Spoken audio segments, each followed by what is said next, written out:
Le soir du 21 août 2004, des résidents du petit village de Tinley Park en Illinois constatent en regardant vers le ciel qu'ils ne sont pas seuls.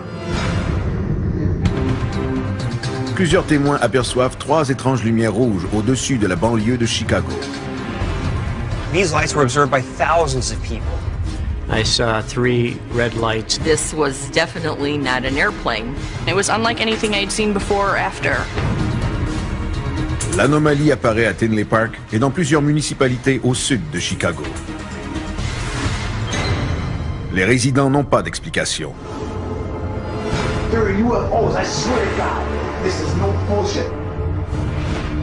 Ces lumières ont peut-être même visité plusieurs parties du monde.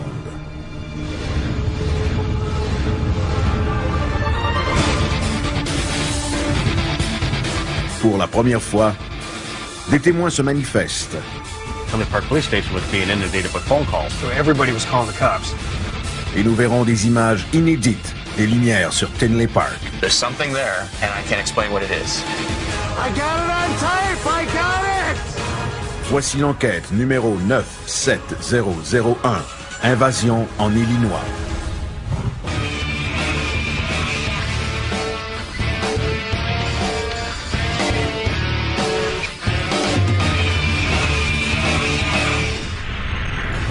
Nous pouvions les voir de notre fenêtre. 3 lumières rouges dans le ciel.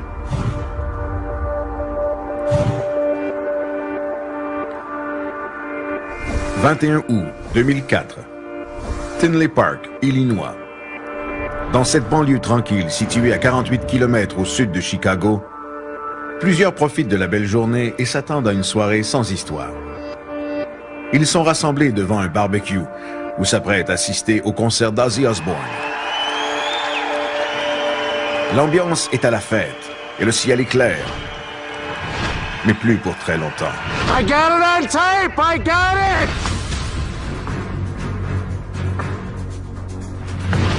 Le premier d'une cinquantaine de rapports est effectué aux autorités locales peu après 19 heures.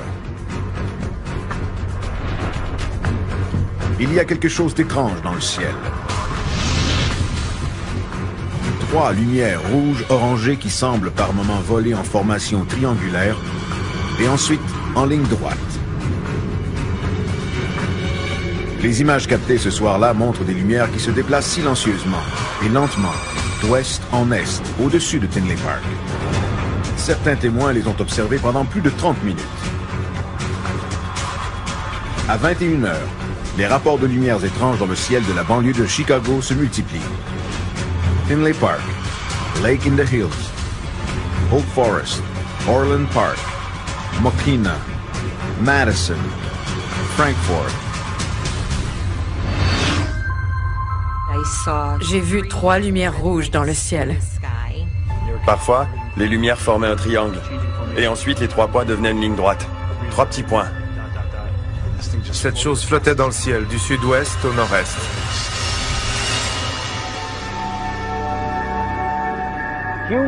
Nous sommes présentement à l'amphithéâtre First Midwest Bank, autrefois le Tweeter Center, où avait lieu le concert d'Ozzy Osbourne le 21 août 2004. Ce soir-là, les gens qui quittaient l'amphithéâtre ont été coincés dans des bouchons de circulation. Ne pouvant pas avancer, ils regardent au ciel et voient des lumières étonnantes. Certains disent qu'il est normal de voir des lumières au ciel après avoir assisté au concert d'Osbourne.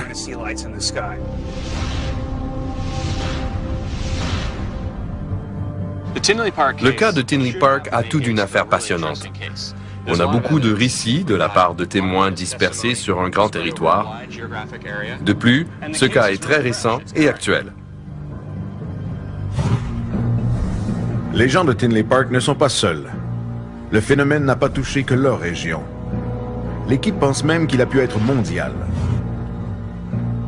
En effet, des lumières similaires ont été filmées 2 jours plus tôt en Colombie-Britannique, au Canada, puis au Minnesota. Le lendemain, le 22 août 2004, les lumières apparaissent à Houston, au Texas. Et un vidéaste amateur filme des images semblables dans le ciel de Melbourne, en Australie, le 23 août.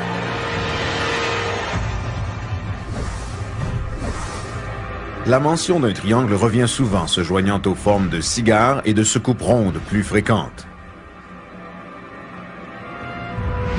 Les visions de lumière en forme triangulaire ont émergé au début des années 1980. Quand l'armée a dévoilé ses bombardiers furtifs F-117 et B-2 en novembre 1988, quelques cas de présumés ovnis sont démystifiés. Mais plusieurs demeurent inexpliqués. L'OVNI mystérieux en Belgique, en 1990, et le triangle de lumière à Phoenix, en 1994, sont des cas célèbres.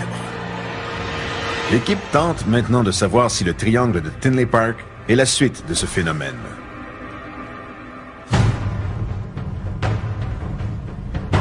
Le 31 octobre 2004, soir de l'Halloween, le triangle ressurgit dans le ciel de Tinley Park.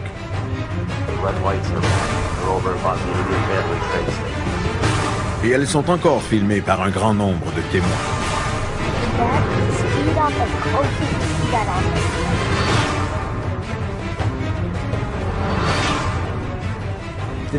Les sceptiques disent qu'il s'agit de fusées éclairantes fixées à des ballons libérés dans le ciel.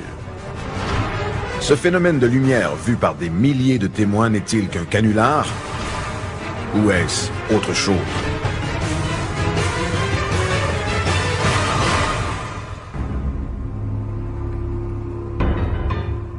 L'enquête de Tinley Park se poursuit et plusieurs possibilités sont explorées. Pat Oskert rassemble les preuves vidéo des témoins et tente d'identifier l'endroit exact de chaque manifestation. À ce stade-ci, on a besoin d'informations additionnelles, de vidéos, et on doit rencontrer les témoins. On a du pain sur la planche. Ancien analyste à la NASA, Ted Ackworth se servira des données de Pat et des vidéos des témoins pour calculer la taille et la vitesse de cet objet, pour ensuite tenter de l'identifier. Ces 3 points lumineux sont-ils fixés sur un objet solide? Si oui, quelle est la taille de cet objet? Entre-temps, Bill s'occupera de faire des tests avec des fusées éclairantes et des ballons afin de savoir s'il s'agit d'une supercherie. On ne sait pas encore ce que sont ces lumières, mais à la fin de l'enquête, on saura ce qu'elles ne sont pas. On rencontre Sam Maranto, directeur du MUFON en Illinois, notre contact principal ici à Tinley Park. Sam était l'homme de pointe en termes policiers. C'est lui qui répondait d'abord aux appels. Quand les gens voyaient les lumières, ils le contactaient. Il a donc parlé à tous les témoins qui ont capté des images de ce qu'ils ont vu dans le ciel, peu importe ce que c'était. J'ai rencontré une centaine de personnes. Selon Sam, les événements de Tinley Park sont parmi les mieux documentés jusqu'ici. Souvent, les gens voient des ovnis et n'en parlent pas. On a rarement autant d'images de la part des témoins. Il existe une trentaine de vidéos d'images filmées simultanément dans différents quartiers de Tinley Park et de ses environs. On a encore des gens à rencontrer et d'autres images à récolter. Cette enquête évolue sans cesse. Cette chose a été vue par des milliers de personnes. Les médias en ont parlé non seulement en Illinois, mais dans le monde entier. Pat va directement à la source en rencontrant un correspondant du journal local, le Southbound Star. Je vais parler à Jason Freeman. En tant que journaliste, il est objectif et n'a rien à gagner de cela. Il est juste intéressé à connaître la vérité, tout comme nous. J'étais très impressionné. Mais le journaliste a vite pris le dessus. Et je me suis mis au travail pour capter la scène, comme on dit dans mon domaine. Ceux qui n'ont rien vu se fient aux médias pour se faire une opinion. Reflets lumineux, fusées éclairantes. Mais les témoins, dont moi, avaient l'esprit beaucoup plus ouvert. Jason écrit un article sur son expérience personnelle. Je suis sorti de ma voiture pour avoir une meilleure vue des anomalies. Qu'est-ce que je voyais? Comme des centaines d'autres à Tinley Park. Je ne suis pas certain.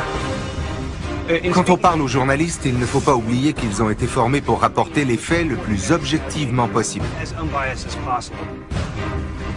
À ma connaissance, personne n'a démystifié ce qui est arrivé.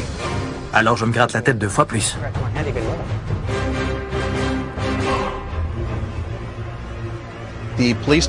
Le service de police a affirmé avec conviction qu'il ne s'agissait pas de fusées éclairantes ni de ballons.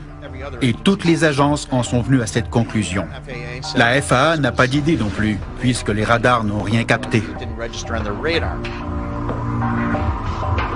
À 55 km de Tinley Park se trouvent les aéroports O'Hare et Midway de Chicago. Comment se fait-il que les opérateurs de radars des 2 aéroports nationaux les plus achalandés n'aient pas aperçu ce que tant de gens ont vu? La FAA n'a pas de réponse. Alors l'équipe élimine la possibilité des avions commerciaux ou privés et décide de se fier uniquement aux images vidéo. Ce scénario est unique grâce à toutes les excellentes vidéos.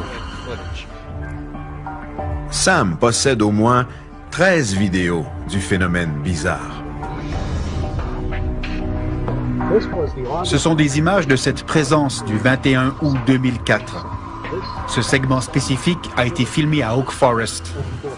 I don't know what that is. I wonder how many more there are going to be, but you know what, that was really cool when it was the 3 of us. I don't know.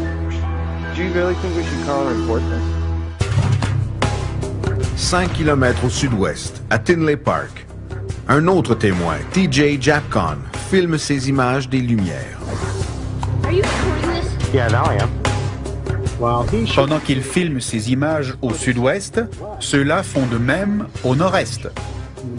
Il filme donc la même chose au même moment. C'est super. On a la triangulation d'un phénomène prise par 2 caméras.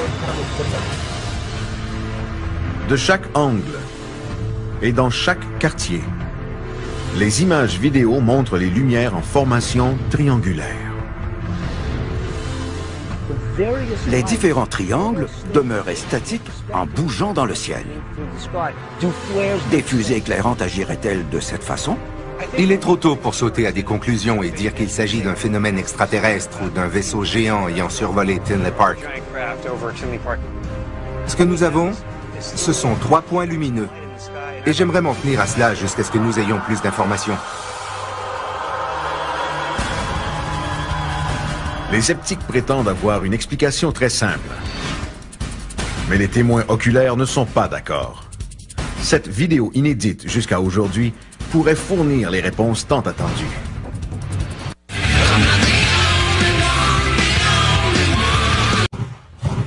Ce n'était pas un avion tel que je connais les avions. Il n'y avait aucun bruit, et c'est ce qui me fait me poser tant de questions. Mais je n'ai pas de réponse. L'équipe poursuit son enquête à Tinley Park, en Illinois, en examinant les images d'un présumé ovni triangulaire. Des centaines, voire des milliers de personnes, avocats, médecins et admirateurs d'Ozzy Osbourne, ont vu 3 lumières rouges bizarres dans le ciel durant 2 nuits spécifiques en 2004. 1 ou 2 témoins, ce n'est pas suffisant. Nous devons en rencontrer le plus possible, s'attarder sur toutes les preuves disponibles et analyser les vidéos afin d'avoir une vue d'ensemble. Pat va rencontrer TJ Japcon, un témoin oculaire qui a capté le présumé ovni sur vidéo. Pendant ce temps, Bill et Ted se demandent ce qui a bien pu survoler Tinley Park.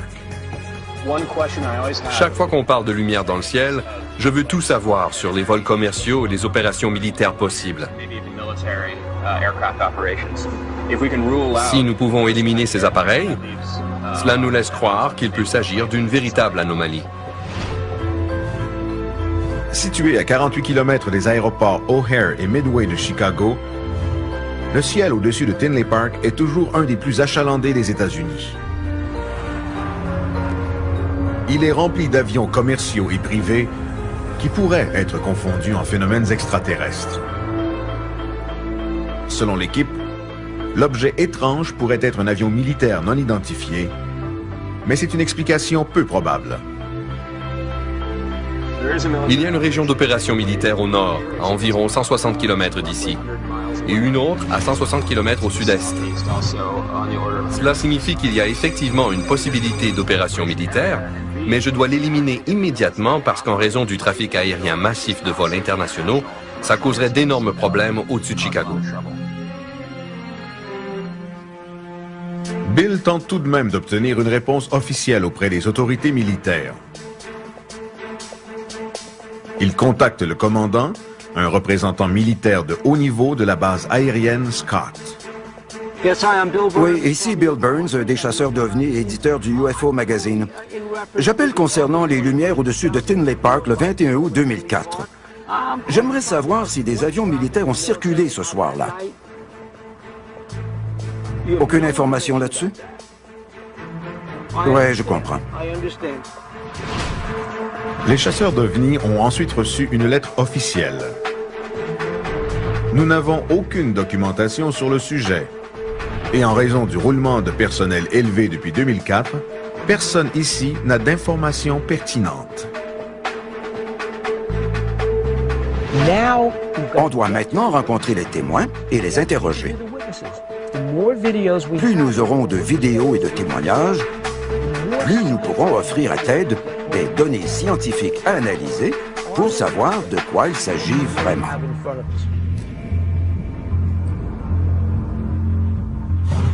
J'ai vu 3 lumières rouges qui se déplaçaient lentement dans le ciel. C'était vraiment incroyable. Je n'avais jamais rien vu de tel, des lumières rouges comme celle-là. 22h45, 21 août 2004. TJ Japcon et Dave Wagner sont à une soirée regroupant environ 70 amis et voisins. Ils ne se doutent pas que des invités surprises vont bientôt se joindre à eux. Mon fils a vu 3 lumières juste au-dessus des arbres. Are you zooming all the way? Yeah, Jake, look at that. Okay, wait, leave it. Okay. Quelqu'un a dit OVNI, et en me retournant, je l'ai vu, et je me suis demandé ce que ça pouvait être. Je n'avais jamais rien vu de semblable. Tout le monde observait les lumières, les 3 points rouges en forme de triangle.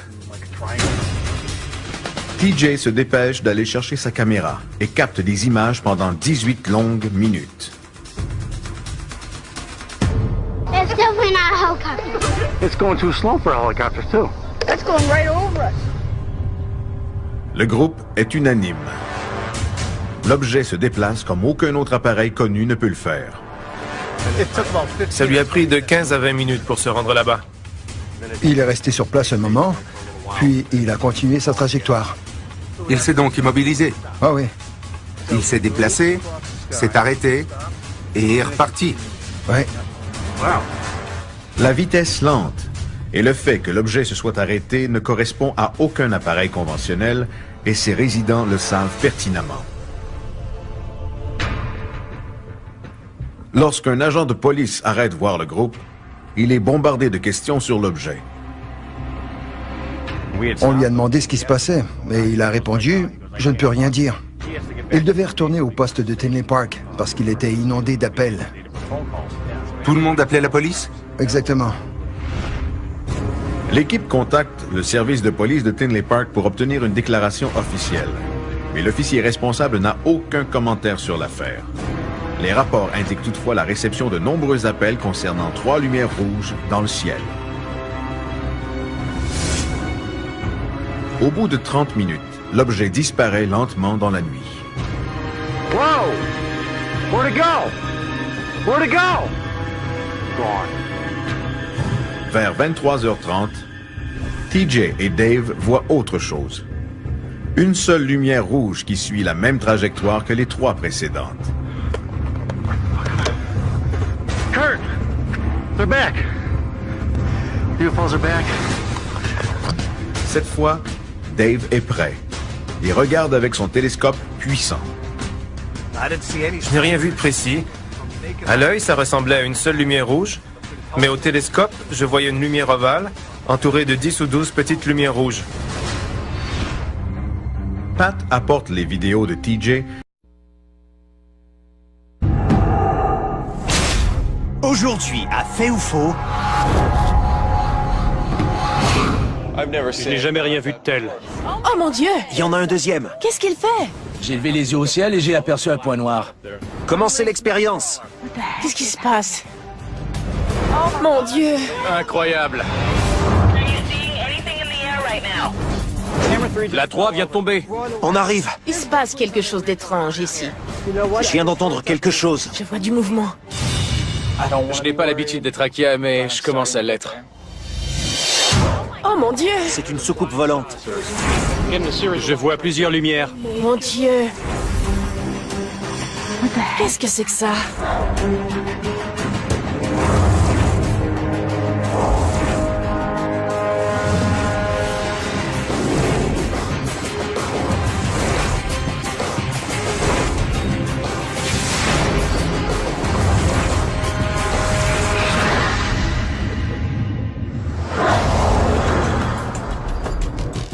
Bonjour. Salut Ben. Salut.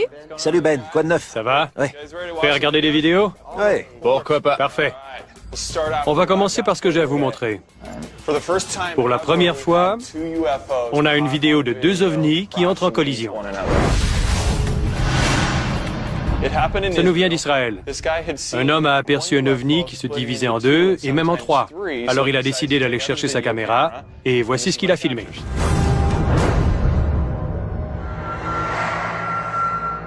Regardez bien.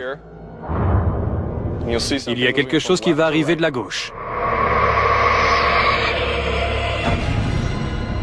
Wow. Ça devient sphérique. On dirait une explosion. Oui.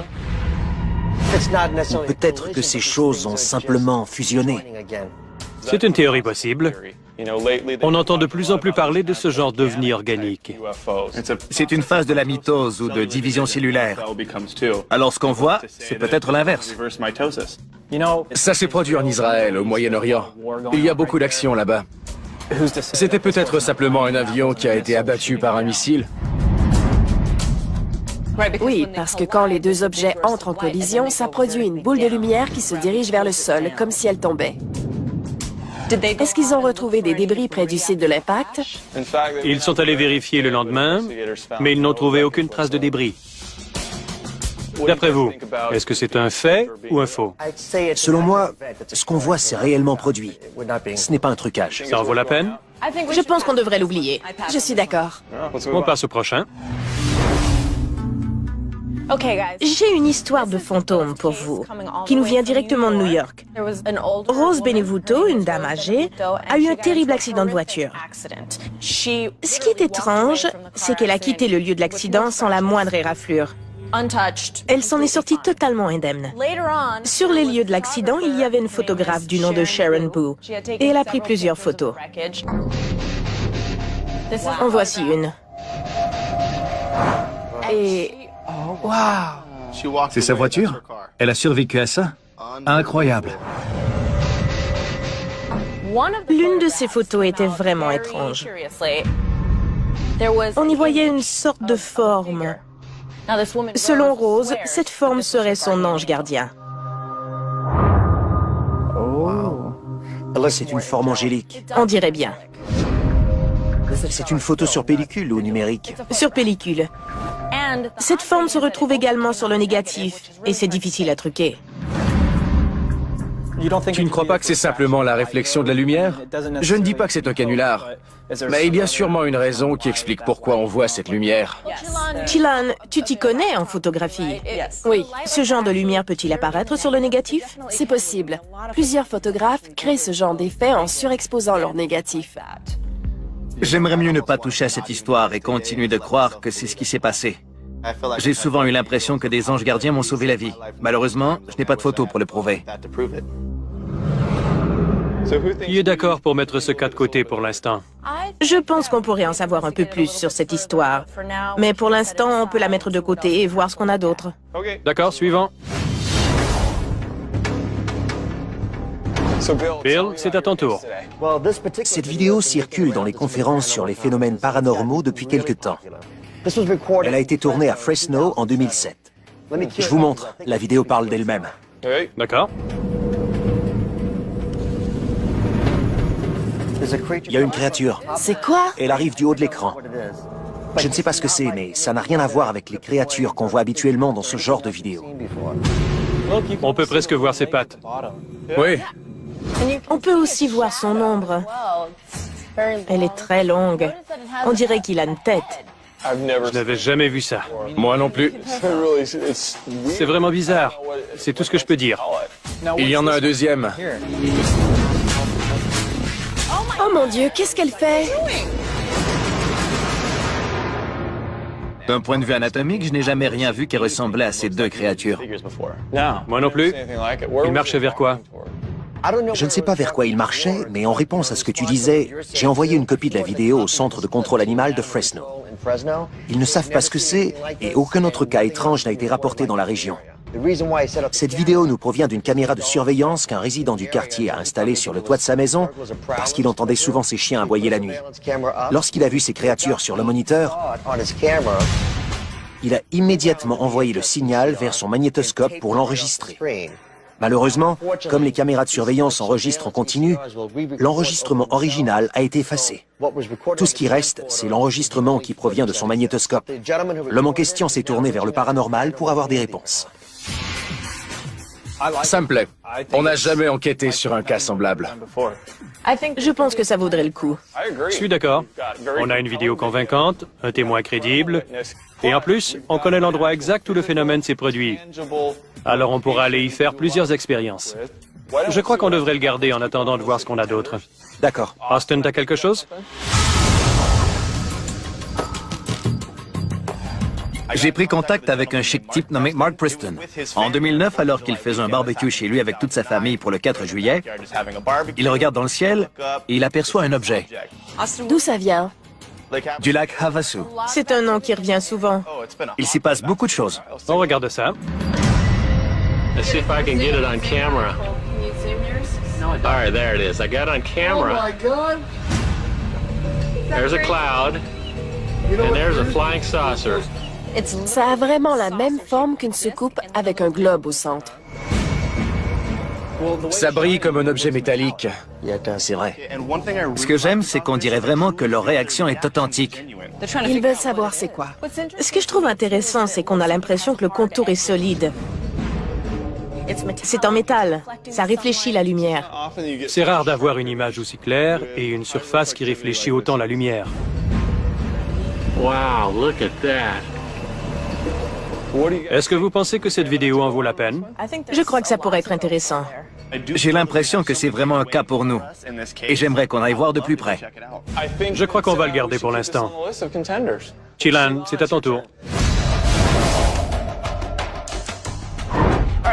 J'ai une vidéo de fantôme qui a été mise en ligne par une famille et qui a été vue plus de 4 millions de fois déjà. Les Underwood passaient leurs vacances en famille à Gettysburg, en Pennsylvanie, et un soir, ils ont filmé ça. Regardez. You moved it, right? Right there. See? Look. Regardez à gauche. Tu le vois aussi? Oui, juste là. On appelle l'endroit où a été tournée la vidéo le terrain triangulaire. Et plus de 50 000 soldats y sont morts durant la guerre civile. La majorité des personnes qui ont vu la vidéo pensent que ce seraient les spectres des soldats morts au combat.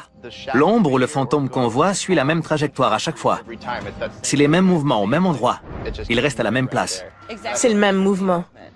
Si c'était un esprit, ou appelez ça comme vous le voulez, il ne ferait pas constamment la même chose au même endroit. On dirait de la lumière, un peu comme les phares d'une voiture. Et il y a plusieurs routes pour les touristes dans ce secteur. Alors, qu'est-ce que vous en pensez? Est-ce qu'on a assez de matériel pour tenter de recréer la scène ou on a besoin de plus d'informations? Ce n'est pas au sommet de ma liste, mais on pourrait voir plus tard. Oui, je suis d'accord avec Austin. Si cette vidéo n'est pas prioritaire pour vous, lesquels seraient vos 3 préférés? J'aime la créature nocturne. J'aime Havasu. Vous connaissez déjà mon choix, l'ange gardien et la voiture. C'est une histoire intéressante, mais j'ai peur qu'on n'ait pas suffisamment de matériel pour enquêter. Tout ce qu'on a, c'est une photo. Il n'y a pas de vidéo, mais j'aime Havasu. Oui, Havasu. Havasu peut être amusant. Je crois qu'on pourrait faire beaucoup de choses là-bas. Témoin crédible, bonne vidéo. Alors, Fresno et Havasu. Je crois qu'on a nos 2 enquêtes. Bill, que dirais-tu de te charger de Fresno avec Larry et Jael? Créature nocturne. Parfait. Austin, Chilan et moi, on ira à Havasu. D'accord? Oui. C'est parti.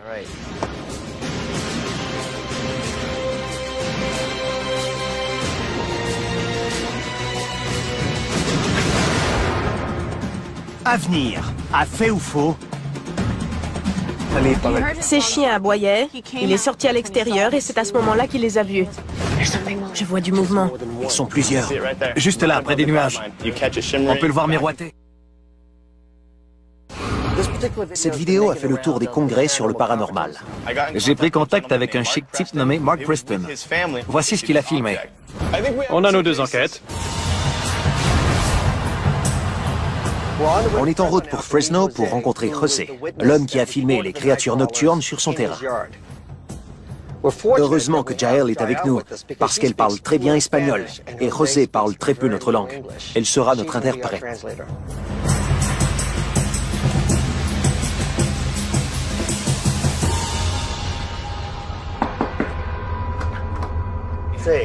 Mucho gusto. Larry. Mucho gusto, placer. Jael. José. Gracias por invitarnos a su casa. Gracias a ustedes por venir. ¿Nos puede explicar qué pasó exactamente aquí, por favor? Sí, fueron como a las 12. Il était environ minuit. Estaban los perros ladrando, yo salí. Il a entendu ses chiens aboyer et il est sorti.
En 1978, à l'issue d'une tournée de conférences de 71 interventions au Canada et en partie aux États-Unis, j'ai rencontré Alan Hynek, le fameux astronome décédé depuis, américain qui enseignait dans la Northwestern University et qui était le numéro 1 d'ufologie mondiale.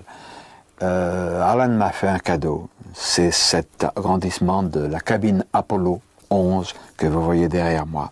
Cela pour nous amener peu à peu aux États-Unis où, bon, bien sûr, il y a davantage d'observations d'OVNI parce que c'est un territoire immense.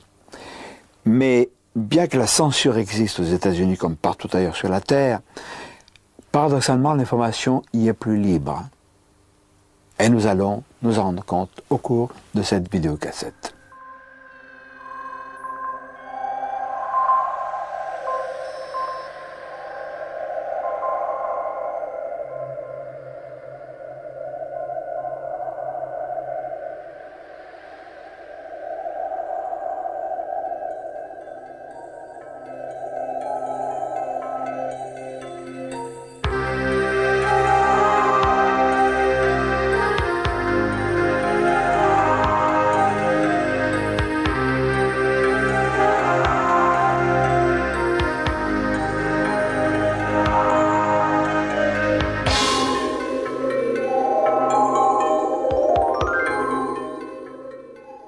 Bien sûr, aux États-Unis aussi, de nombreuses personnes se moquent des ovnis.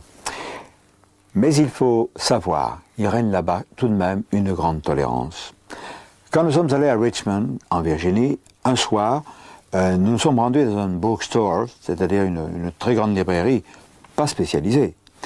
Mais nous avons vu à quel point le public américain a l'intelligence de se passionner pour tout ce qui touche aux choses étranges, mystérieuses, et en particulier le domaine des ovnis. Nous avons vu des étalages, des rayonnages extraordinaires qui feraient rêver le plus blasé des ufologues français.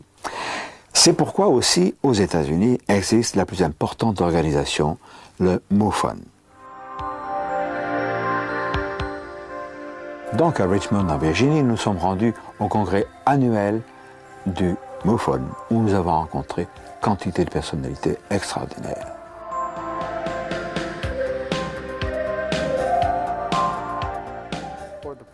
En France, le MUFON n'est pas connu.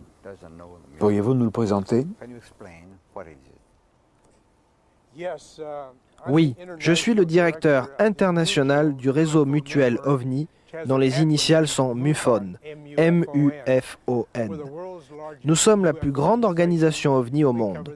Nous couvrons toute la planète. Aux États-Unis, nous avons un directeur pour chaque État et nous divisons chaque État dans un groupe de comtés où des directeurs de section supervisent les enquêtes sur les OVNI dans leur secteur. C'est ainsi que nous obtenons nos données brutes qui deviendront nos rapports et nos études. Nous avons environ 167 consultants qui sont titulaires d'un doctorat. Ce sont des docteurs en médecine, des psychiatres et même des vétérinaires, des chirurgiens et autres. Nous avons également plus de 200 personnes qui sont titulaires de maîtrise, que nous appelons des chercheurs spécialisés, afin de couvrir un vaste champ de compétences. Parce que l'ufologie, d'un point de vue scientifique, aborde de nombreux domaines. Nous avons découvert que 80 à 90% de nos données brutes s'avéraient être quelque chose de banal pouvant être expliqué. Le plus souvent, il s'agit de débris venant de l'espace ou de la planète Vénus, ou bien la Lune vue sous des conditions inhabituelles. Des choses naturelles, des avions publicitaires, et ainsi de suite. Mais 10 à 20% défient toute explication. C'est ce que nous appelons les ovnis, et c'est ce qui nous intéresse. Parmi ces cas résistants à toute explication, nous allons citer bien sûr celui de Gulf Breeze, qui est un golfe près de Pensacola, en Floride. Et là, nous allons constater que les autorités font un blackout particulier parce qu'elles sont directement impliquées. C'est Donald Ware, un remarquable ufologue américain, qui va nous en parler. Depuis ma retraite de l'armée de l'air américaine, je suis ufologue et j'ai vu des ovnis, 7 fois dans la région de Gulf Breeze et Pensacola. C'étaient des observations d'ovnis du type lumière rouge, parfois des lumières blanches. Ce ne sont pas des observations rapprochées comme Ed Walters a pu le photographier. Sur 18 observations photographiques, il a pu prendre 41 bonnes photos d'engins extraterrestres. Sur 2 des photos, l'ovni évoluait à environ 1 mètre du sol. Il y a eu beaucoup de cas. Et combien? Je pense environ 600 pendant les 4 ou 5 dernières années pour cette région. Notre équipe de recherche, pour une période de 18 mois, a répertorié des observations d'ovnis 175 fois.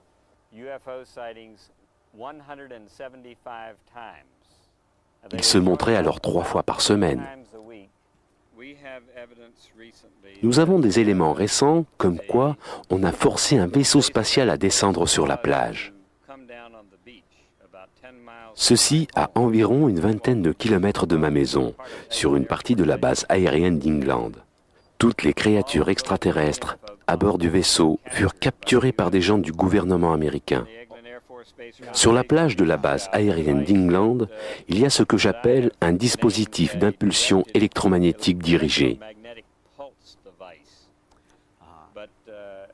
J'ai eu cette appellation confirmée par la personne qui a dit avoir fait des schémas pour la compagnie qui l'avait construit. C'est omnidirectionnel. Vous pouvez le pointer dans la direction que vous voulez. Cela va générer un rayon d'énergie électromagnétique qui, d'après mon expérience militaire, a des effets dévastateurs sur tout ce qui est électronique. À un très bas niveau, cela peut être utilisé pour tester la résistance électromagnétique d'équipements de guerre électronique. Peut-être pour tester des avions qui ont été électroniquement protégés contre ce genre d'impulsion.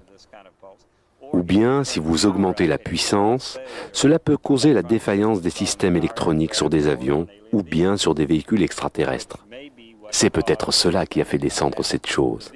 Le véhicule a alors été transféré à la station aérienne navale de Pensacola.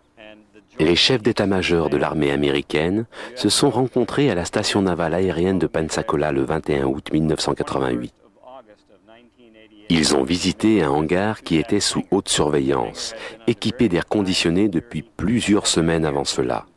Nous n'avons pas de preuves, mais nous avons beaucoup d'éléments circonstanciés comme quoi c'est ce qui est arrivé. Le cas de Gulf Breeze aux États-Unis est parfaitement connu, mais c'est pas vrai pour nous en Europe. Aux États-Unis, il faut le dire, l'information circule.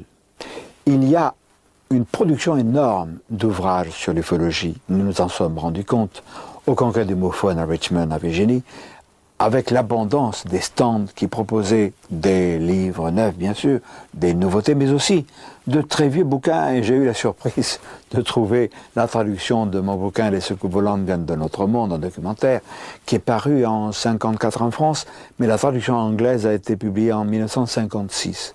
C'était une pièce de musée. En dehors des ouvrages, documentaires et autres, il y a un envahissement de gadgets touchant directement ou indirectement l'ufologie, les t-shirts, des autocollants de diverses sortes. Et puis il y a des porte-clés, il y a des ceinturons. Vous voyez même ici un petit gris, un short grays. Ce n'est pas du mercantilisme, c'est entrer dans les mœurs. Il y a une chose, par exemple, qui n'est pas du tout divulguée en France. Bien des ufologues même rigolent comme des imbéciles. Ce sont les jeunes femmes qui sont enlevées, qui sont inséminées, qui sont, disons-le, des sortes de mères porteuses, puisqu'au 3e mois de leur grossesse, elles subissent l'extraction du fœtus. Et c'est dramatiquement vrai. C'est un fait maintenant qu'ils enlèvent des hommes et des femmes afin d'utiliser leurs ovules et spermatozoïdes pour inséminer des femmes.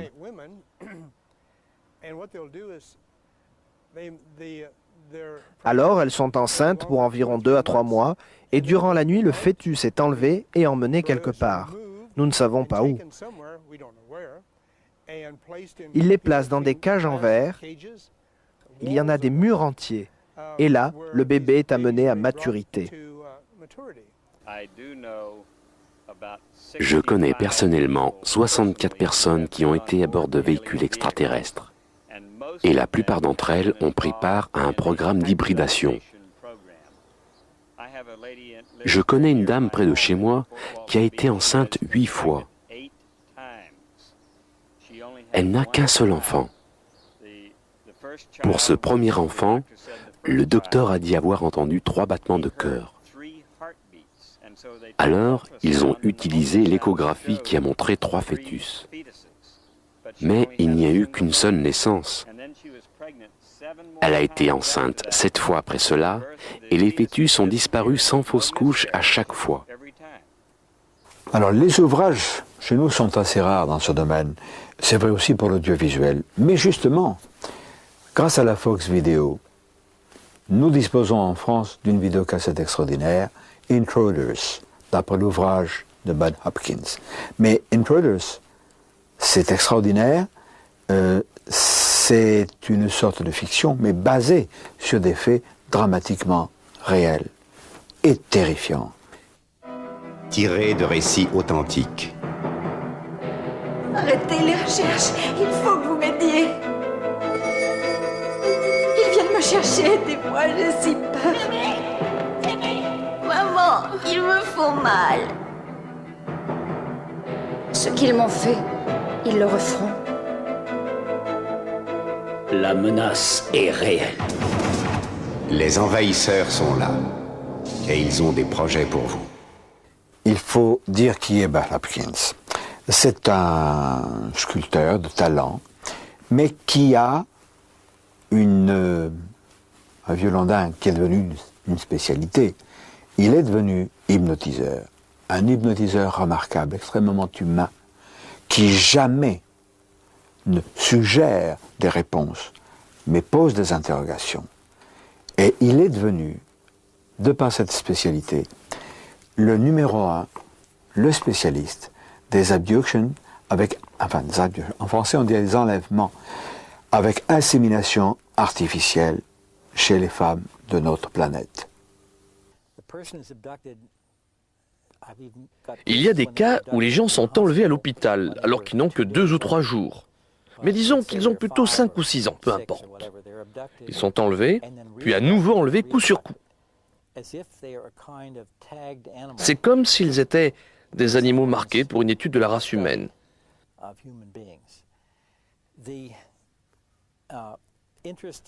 L'intérêt de ceux qui sont dans les ovnis est très clairement exprimé dans le film. Ils se focalisent sur ce qui est génétique et reproduction. Des échantillons de sperme et d'ovules sont prélevés sur les hommes et les femmes. La personne est enlevée plusieurs fois. Dans le cas d'une femme, le plus souvent, celle-ci est enlevée et inséminée.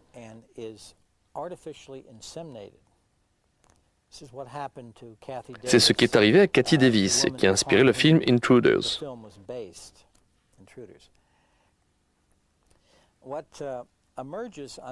Ce qui ressort sous hypnose, et même parfois des souvenirs qui reviennent naturellement, c'est que la femme est à nouveau enlevée et que le fœtus en développement est retiré.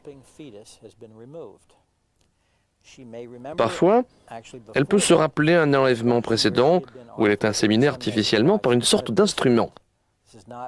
Il ne s'agit pas d'un procédé ou d'une chose sexuelle au sens où nous comprenons le sexe. C'est mécanique et clinique.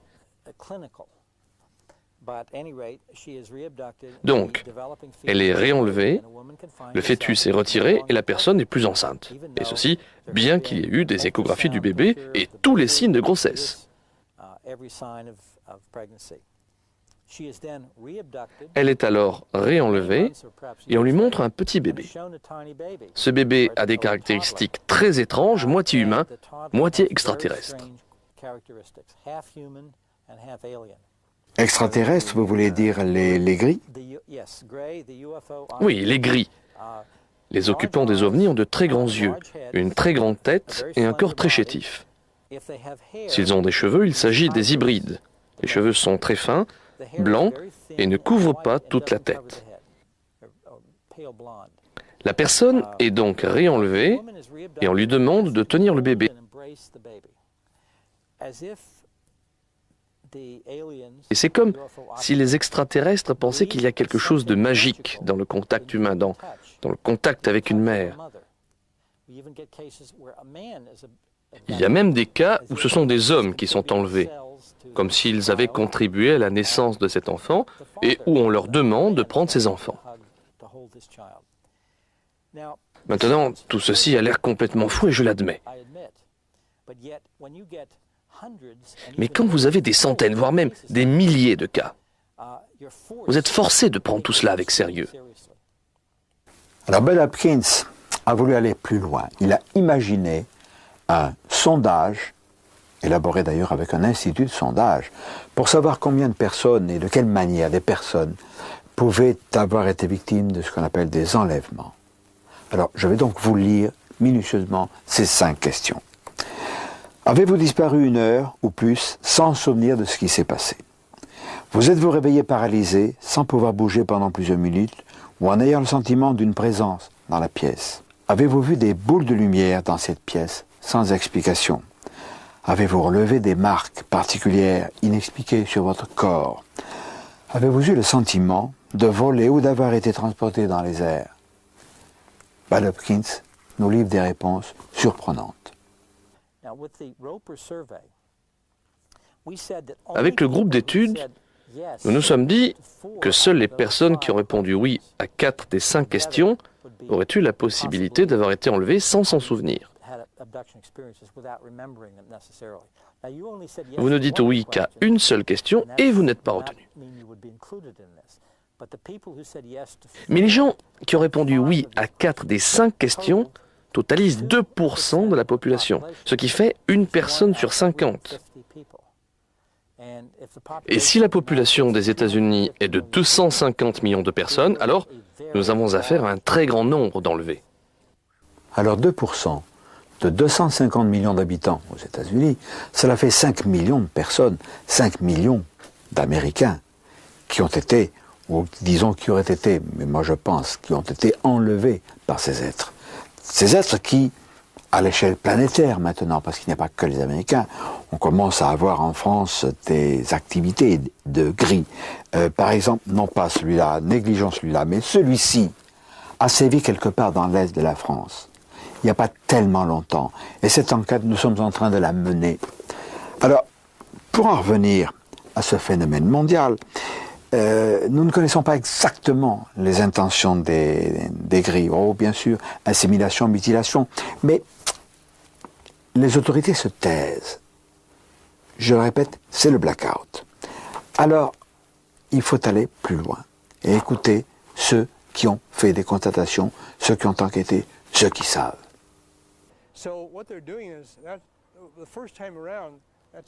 Ce qu'ils obtiennent la première fois est à moitié humain et à moitié extraterrestre.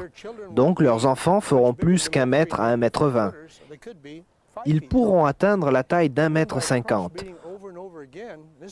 En croisant ainsi de suite, et ceci pendant des années, ils créent une nouvelle espèce qui a de l'endurance et de la force. Parce que s'ils ne font pas ça, ils vont disparaître, ils n'existeront plus. Je pense que c'est leur méthode pour garder leur espèce en vie. Je pense que la principale raison pour qu'il y ait un silence des gouvernements est la suivante.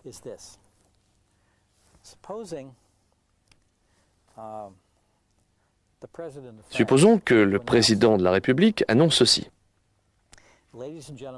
Mesdames et messieurs, les extraterrestres sont présents dans notre environnement, nous ne pouvons rien y faire. Ils peuvent surpasser en vol tout ce que nous avons. Ils enlèvent des Français, des hommes, des femmes et des enfants la nuit. Ils ramènent ces personnes en effaçant leur mémoire et en les utilisant pour faire des expériences. Nous ne pouvons rien y faire. Pour couronner le tout, nous ne savons pas où tout cela doit aboutir. Nous ne savons pas finalement s'ils se montreront amicaux ou non. Je vous ferai savoir quand nous en saurons plus. Merci et bonne nuit. Je pense que ce serait la panique. Et aucun gouvernement, François Mitterrand ou un autre, ne prendra les devants pour avouer une telle faiblesse. Nous sommes prisonniers. Oui, c'est entre leurs mains. Il n'y a rien que nous puissions faire. Maintenant, et c'est très important, je ne les vois pas comme des ennemis qui nous malmèneraient de façon délibérée. Ils n'ont pas l'air de faire ça. Ce ne sont pas des amis qui nous aident non plus. Ils sont ici pour leurs raisons. Il est malheureusement difficile, sinon impossible, d'en savoir davantage sur le comportement, sur les motivations des extraterrestres en raison de la censure du blackout appliqué par les gouvernements, tous les gouvernements. C'est pourquoi un groupe de gens courageux aux États-Unis ont créé Operation Right to Know, opération droit de savoir, sous-entendu, voir la fin du secret sur les ovnis et les extraterrestres. Et parmi les fondateurs de ce mouvement se trouve Ed Komarek. Opération Droit de savoir est une organisation internationale que nous avons créée pour obtenir des gouvernements du monde entier la divulgation des secrets concernant les ovnis. À l'heure actuelle, nous sommes principalement aux États-Unis, mais nous nous sommes déjà établis dans d'autres pays comme l'Argentine et nous commençons à nous établir dans d'autres pays d'Europe.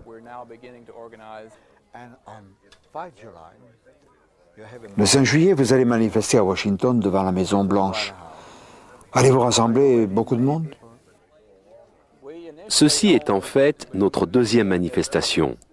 Lors de la première, nous n'étions que 2. Et lorsque nous sommes allés à Washington, de plus en plus de gens nous ont rejoints. Maintenant, nous avons une organisation avec des membres, une lettre d'information et avec la couverture médiatique dont nous avons disposé, nous n'avons en fait aucune idée de combien nous serons.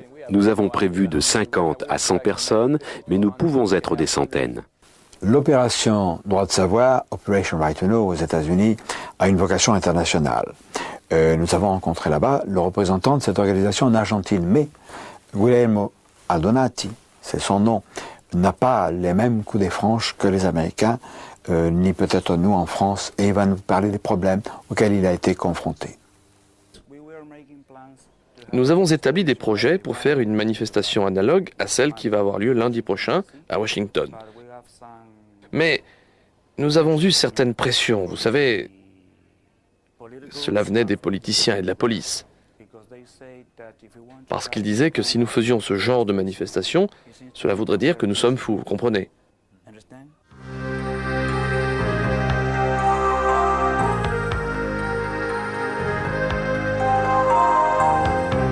Le 5 juillet 1993, nous allons à Washington, la capitale fédérale des États-Unis, retrouver Operation Right to Know et sa manifestation devant la Maison-Blanche.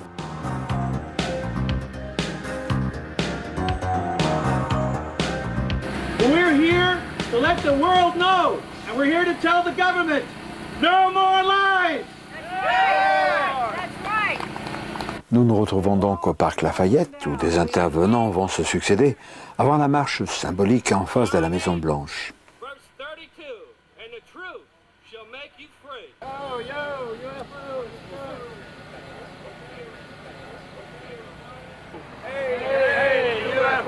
People have a right to know. Hey, UFOs, people have a right to know. Hey, hey, UFOs, people have a right to know. Hey, hey, UFOs, people have a right to know. Hey, hey, UFOs, people have a right to know. Hey, hey, UFOs, people have a right to know. Hey, hey, UFOs, people have a right to know.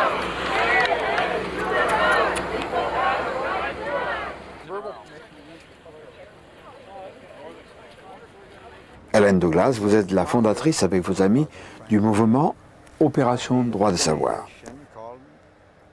Quel est votre programme?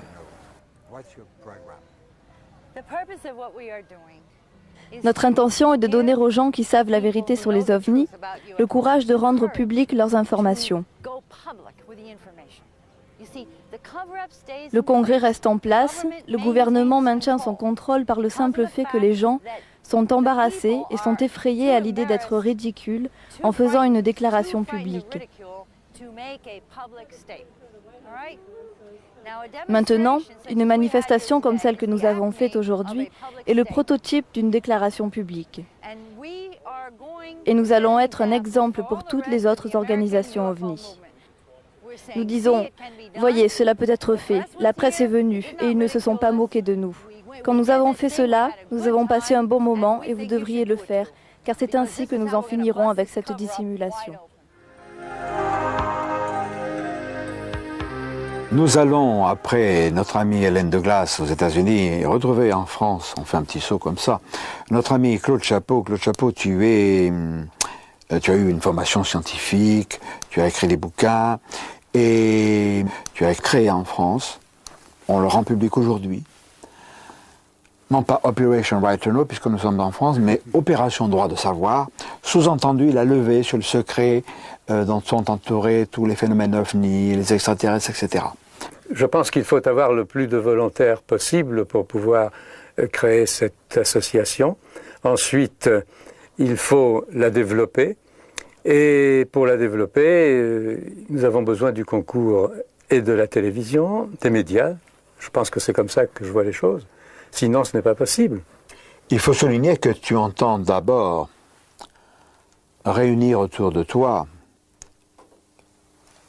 un nombre important de scientifiques. Tu as déjà des scientifiques.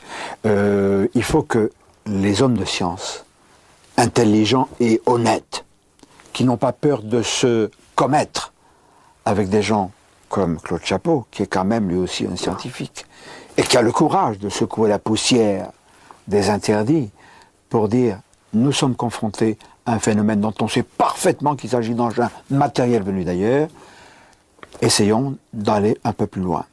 Et nous avons pour cela besoin évidemment d'hommes de science. Oui, nous allons surtout nous occuper d'une partie médicale qui est très intéressante, qui va être, je pense, faite par mon neveu, qui est médecin biologiste et qui a travaillé à l'Institut Pasteur.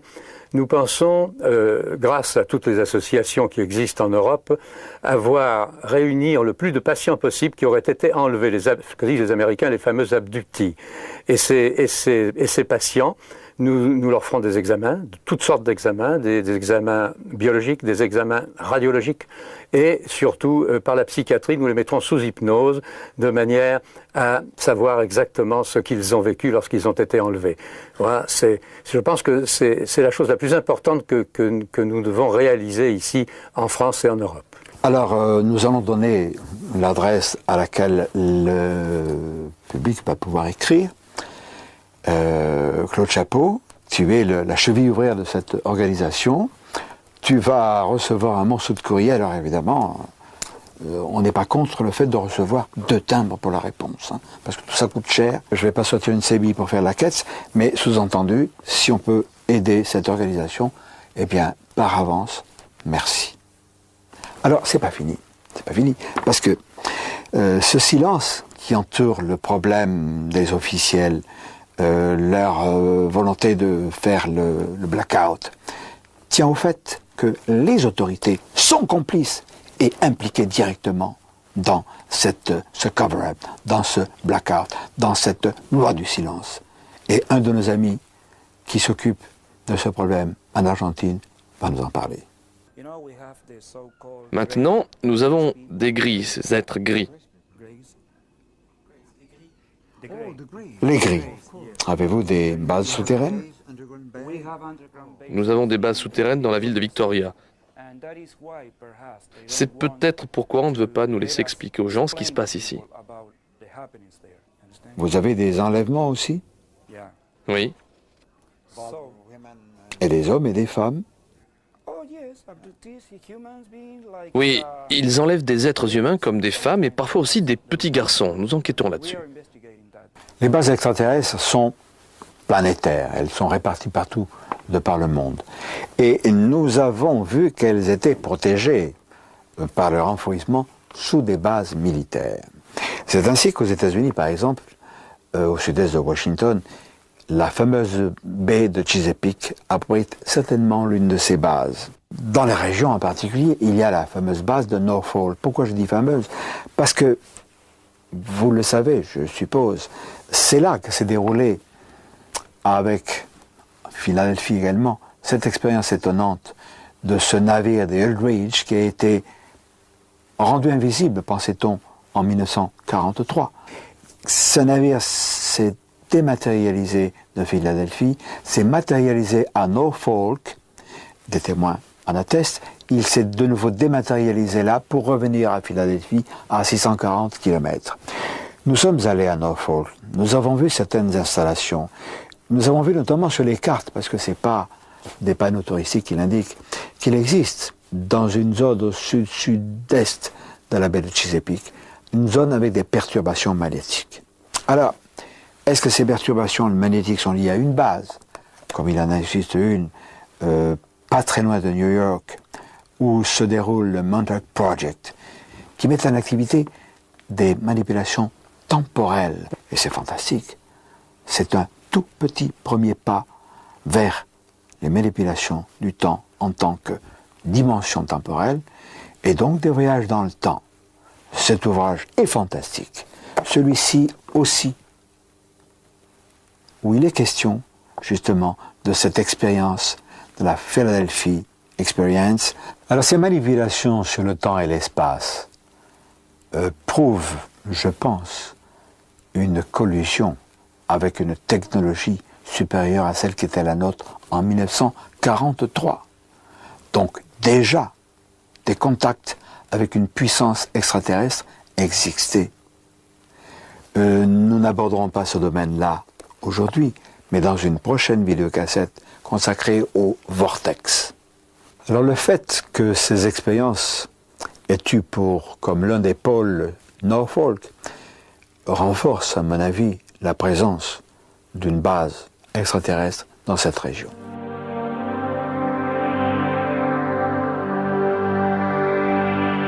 Pour en savoir plus sur les bases extraterrestres et leurs activités, dirigeons-nous vers le Nouveau-Mexique.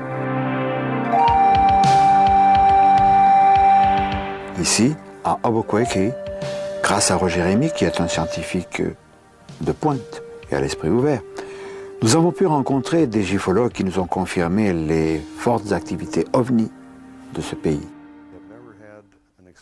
Je n'ai jamais vu d'OVNI, mais beaucoup de mes amis ont eu des expériences et de bonnes observations.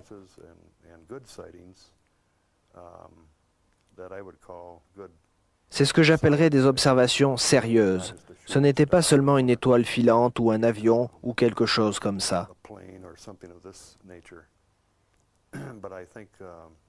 Je pense qu'on a de fortes chances de voir un OVNI au Nouveau-Mexique. C'est une très bonne région. Pourquoi ici et pas au Manitoba ou en New Hampshire ou en d'autres États des États-Unis?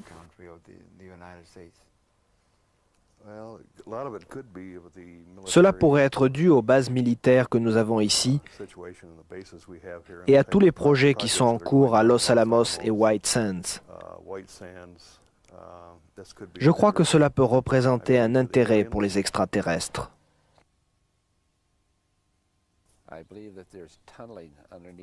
Je pense qu'il y a des tunnels souterrains. Et je crois que les ovnis se déplacent à l'intérieur de ces tunnels. Ils doivent entrer dans ces tunnels en faisant une sorte de distorsion temporelle.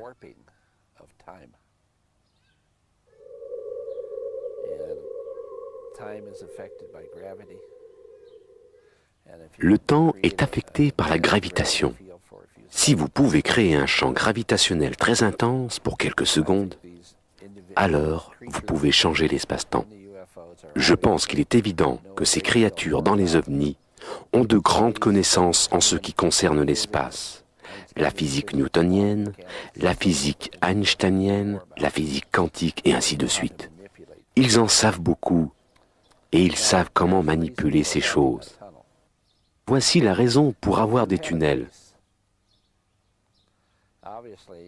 Si vous avez une base, de toute évidence, une base militaire comme Kirtland ou comme Los Alamos, celle-ci se trouve au milieu de régions habitées où il y a beaucoup de gens. Si vous avez des ovnis qui décollent et qui atterrissent de Los Alamos ou qui décollent et atterrissent de Kirtland, il est évident qu'un grand nombre de gens vont les voir. Pour être plus clandestin, pour être plus secret, vous volez dans les tunnels et vous sortez à un endroit où personne ne va y prêter attention. Je pense qu'il y a des tunnels qui vont du mont Arculeta à Los Alamos. Je pense aussi qu'il y a des tunnels dans d'autres endroits du Nouveau-Mexique. Peut-être qu'ils partent du VLA. Ce sont de très grandes antennes. Le Very Large Array est une installation de radiotélescope, une succession d'immenses coupoles, comme nous le voyons, qui utilise le principe de l'interférométrie. Megaseti, justement, utilise ce Very Large Array. Megaseti, dont on a dit qu'il faisait des recherches sur les communications extraterrestres, moi je veux bien. Il semble en réalité qu'il y ait là aussi, là-dessous, une notion d'étouffoir, minimiser le programme de recherche sur les ovnis pour monter Megaseti. Paul Picard a d'ailleurs écrit un ouvrage remarquable sur le phénomène ovni, sur les recherches, et nous parle de ce Megaseti. Au Nouveau-Mexique, il y a eu de nombreux crashs d'ovnis. Nous le répétons, on ne le répétera jamais assez. Et l'un de ces crashs a été transposé en Suisse par Sidney Sheldon dans ce bouquin publié aux Presses de la Cité, qui est une fiction basée sur des faits. C'est passionnant.